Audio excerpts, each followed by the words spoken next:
Breaking news Yadadri Bhuvanagiri జిల్లా భూదాన్ పోచంపల్లి మండలం జలాల్పూర్ వద్ద కారు అదుపు తప్పి చెరువులోకి దూసుకువెళ్లింది. ఈ ఘటనలో వాహనం చెరువులో మునగడంతో 5 యువకులు మృతి చెందారు. పోలీసులు వారి మృతదేహాలను వెలికితీశారు. మృతులను హైదరాబాద్ కు చెందిన హర్ష, దినేష్, వంశీ, బాలు, వినయ్ గా గుర్తించారు. ఇక మృతదేహాలను భువనగిరి ప్రభుత్వ హాస్పిటల్ కి తరలించారు. ప్రమాద సమయంలో కారులో 6 యువకులు ఉన్నారు. చెరువులో నుంచి ఒకరు సురక్షితంగా ప్రాణాలతో బయటపడ్డారు. హైదరాబాద్ నుంచి భూదాన్ పోచంపల్లికి వెళ్తూ ఉండగా ఈ ప్రమాదం జరిగింది.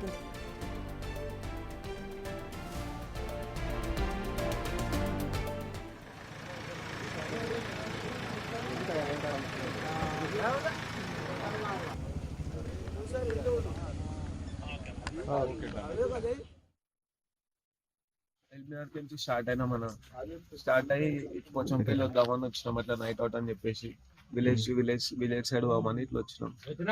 వస్తుంటే ఆడ విలేజ్ తో వస్తుంటే ఆడ లెఫ్ట్ ఉండేసరికి మేము స్టేట్ ఉంది అనుకున్నాం. అది పల్టీ కొట్టి దాంట్లో పడ్డది. దాంట్లో పడంగానే వెనకాల 4 ఉన్నారు. వెనకాల 4 డ్రైవర్ సీట్ లో ఒక ఆయన ఉండి ముందు నేనున్నా. వాళ్ళందరూ పడంగానే అందరం ఊపిరి ఆడలే. అందరికి కింద మీద అయింది. నేను అద్దానికి గుద్ది అటు ఇటు చేసి బయటకు వెళ్ళిన. వాళ్ళు అల్లాలు ఉన్నారు. 2 కార్లు వచ్చినాయి. కార్లు వస్తే ఆపిన. వాళ్ళు ఆపలు అట్లనే వెళ్ళిపోయారు. ఒక పాలంకులు వస్తే పాలంకులకి ఆపితే పోలీసు సార్ వాళ్ళు జలాల్పూర్ చెరువులో ఒక కారు యాక్సిడెంటల్గా పడడం వల్ల అక్కడ డెడ్ బాడీస్ ఉన్నాయని చెప్పి మాకు పోలీసుకు 100 కాల్ ఇన్ఫర్మేషన్ రావడం వల్ల ఇమీడియట్ 6 minutesలో మా ఎస్ఐ ప్లస్ మా సిబ్బంది కూడా వచ్చి ఇమీడియట్ ఉన్న వాళ్ళను రెస్క్యూ చేయడానికి ప్రయత్నం చేయగా అప్పటికి అలా ఒక అతను అది కారు అద్దాల వల్ల కొట్టుకొని బయటికి రావడం జరిగింది. అందులో ఉన్న మిగతా 5 మంది చనిపోవడం జరిగింది. మార్నింగ్ టోటల్ వాళ్ళ వెహికల్లో స్విఫ్ట్ డిజైర్ వెహికల్లో 6 మెంబర్స్ మార్నింగ్ 5:30కి ఈ కొత్తగూడెం నుంచి టువర్డ్స్ పోచంపల్లి రావడం జరిగింది. ఈడ వచ్చడంతో కారు ఓవర్ స్పీడ్ తోటి అక్కడ ఉన్న కడికి కూడా గుద్దుకొని అలా పడడం వల్ల 5 మంది చనిపోవడం సంఘటన జరిగింది. ఈ పిల్లలంతా కూడా 20-25 ఏజ్ గ్రూప్కి సంబంధించిన వాళ్ళు, ఎల్బీ నగర్ ప్రాంతంకు సంబంధించిన ఫ్రెండ్స్. యాదాద్రి భువనగిరి జిల్లా భూదాన్ పోచంపల్లి మండలంలో కారు ప్రమాదవశాత్తు అదుపు తప్పి చెరువులోకి దూసుకెళ్లింది. ఇదే అంశంపై పూర్తి డీటెయిల్స్ మా ప్రతినిధి సాగర్ అందిస్తారు. సాగర్, చెప్పండి, అసలు ఈ కార్ యాక్సిడెంట్ కు గల కారణాలేంటి? డైరెక్ట్ గా అదుపు తప్పి దూసుకువెళ్ళడానికి డైరెక్ట్ గా చెరువులో అసలు కారణాలేంటి? అక్కడ అప్డేట్స్ ఏంటి? యాదాద్రి భువనగిరి జిల్లా భూదాన్ పోచంపల్లి మండలం జలాల్పురం గ్రామం వద్ద ఒక కారు అదుపు తప్పి చెరువులోకి తీసుకెళ్లింది. హై స్పీడ్తో వచ్చి ఈ చెరువులోకి తీసుకెళ్లడంతో ఈ ప్రమాదంలో 5 యువకులు అక్కడికక్కడే కారులోనే మృతి చెందారు. ఒక్క వ్యక్తి మాత్రం మణికంఠ అనే యువకుడు ఆ కారు నుంచి ప్రాణాలతో బయటపడ్డాడు. మనం చూడొచ్చు ఈ ప్రమాదం జరిగిన పరిస్థితిని మనం ఒకసారి వివరించే ప్రయత్నం చేద్దాం. ఇది జలాల్పురం గ్రామానికి సంబంధించినటువంటి కరువు. ఇది ఈ లింగప్ప చెరువు పక్కనే ఉంటుంది.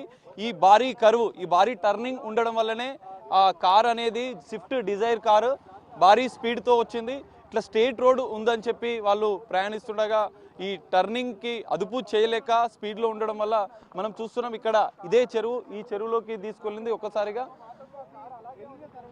ఈ చెరువుకు సంబంధించినటువంటి ఈ కనీకి ఢీకొని కారు అదుపు తప్పి లోపలికి వెళ్ళిన పరిస్థితి ఉంది. ఈ కని మనకు విజువల్స్ లో కనిపిస్తున్నటువంటి ఈ భారీ కనీని ఢీకొట్టి అదుపు తప్పి చెరువు లోపలికి తీసుకెళ్ళింది. Swift Dzire car AP 39LQ0809 car నెంబర్లో మొత్తం 6 మంది యువకులు ప్రయాణిస్తున్నారు. మనకు ఈ చెరువు లోపలికి దూసుకెళ్ళింది. 5 యువకులు ఊపిరాడక కారులోనే మృతి చెందారు. మణికంఠ, మనం విజువల్స్ లో చూస్తున్నటువంటి ఈ కారుకు సంబంధించినటువంటి డ్రైవర్ పక్కనే ఉన్నటువంటి అద్దాన్ని ధ్వంసం చేసుకొని అద్దాన్ని పగలగొట్టి మణికంఠ అనే యువకుడు ధైర్యం చేసి ఆ కారులో నుంచి ప్రాణాలతో బయటపడ్డాడు. ఆ చెరువుల నుంచి బయటకు వచ్చి ఈ రోడ్డుపైకి వచ్చి వాళ్ళని కాపాడే ప్రయత్నం చేశాడు మణికంఠ. ఓ పాల వ్యాపారి వెహికల్ని ఆపాడు. వారిని బయటికి తీసేందుకు ప్రయత్నం చేశాను, కానీ అప్పటికే వారు 5 యువకులు ఎల్బీ నగర్ చెందినటువంటి 5 యువకులు అందులోనే మృతి చెందారు. స్థానికులు వెంటనే అప్రమత్తమై ఆ కారుని బయటికి తీసే ప్రయత్నం చేశారు. పోలీసులు కూడా వెంటనే సమాచారం అందినటువంటి పోచంపల్లి పోలీసులు సంఘటనా స్థలానికి చేరుకొని ఆ కారుని బయటికి తీసి అందులో ఉన్నటువంటి 5 యువకుల మృతదేహాలను బయటికి తీసి ఆ మృతదేహాలను భువనగిరి ఏరియా ఆసుపత్రికి తరలించారు. ఈ ఘోర ప్రమాదం ఈ కరువు ఉండడం వల్లనే అనేక ప్రమాదాలు జరుగుతున్నట్టు స్థానికులు ఆరోపిస్తున్నారు. గతంలో కూడా అనేక వాహనాలు చెరువులోకి తీసుకెళ్లాయి. దీనిపైన ఖచ్చితంగా చర్యలు తీసుకోవాలి. రోడ్డుకు సంబంధించినటువంటి కొన్ని ముందు జాగ్రత్త హెచ్చరిక బోర్డులు ఏర్పాటు చేయాలని చెప్పి స్థానికులు డిమాండ్ చేస్తున్న పరిస్థితి కనిపిస్తుంది. మొత్తంగా ఈ ఘోర ప్రమాదంలో 5గురు మృతి చెందడం విషాదకరం. వారిని భువనగిరి ఏరియా ఆసుపత్రికి తరలించారు. పోచంపల్లి పోలీసులు కూడా ఈ ఘటనపైన కేసు నమోదు చేసుకుని దర్యాప్తు చేస్తున్న పరిస్థితి కనిపిస్తుంది. ఆ 5గురు యువకుల కుటుంబ సభ్యులకు కూడా పోలీసులు సమాచారం అందించారు. వారు శోకసంద్రంలో ఉన్నారు. ఇక్కడ భువనగిరి ఏరియా ఆసుపత్రికి కూడా తల్లిదండ్రులు చేరుకునేది. పోస్ట్మార్టం అనంతరం ఆ కుటుంబ సభ్యులకు మృతదేహాలను అప్పగించే అవకాశం కనిపిస్తుంది. పోలీసులు కూడా ఈ ఘటన పైన ఎలా జరిగింది, యువకులు ఎక్కడి నుంచి ఎక్కడికి వెళ్తున్నారు, హైదరాబాద్ ఎల్బీనగర్కి సంబంధించినటువంటి 6గురు యువకులు పోచంపల్లికి వెళుతున్న సందర్భంలోనే ఈ కారు ప్రమాదం జరిగిందని చెప్పి పోలీసులు ఇప్పటికే గుర్తించారు. దీనిపైన పూర్తి దర్యాప్తు చేసేందుకు పోలీసులు కూడా ప్రయత్నం చేస్తున్న పరిస్థితి కనిపిస్తుంది. Sartaj. Right, thank you Sagar.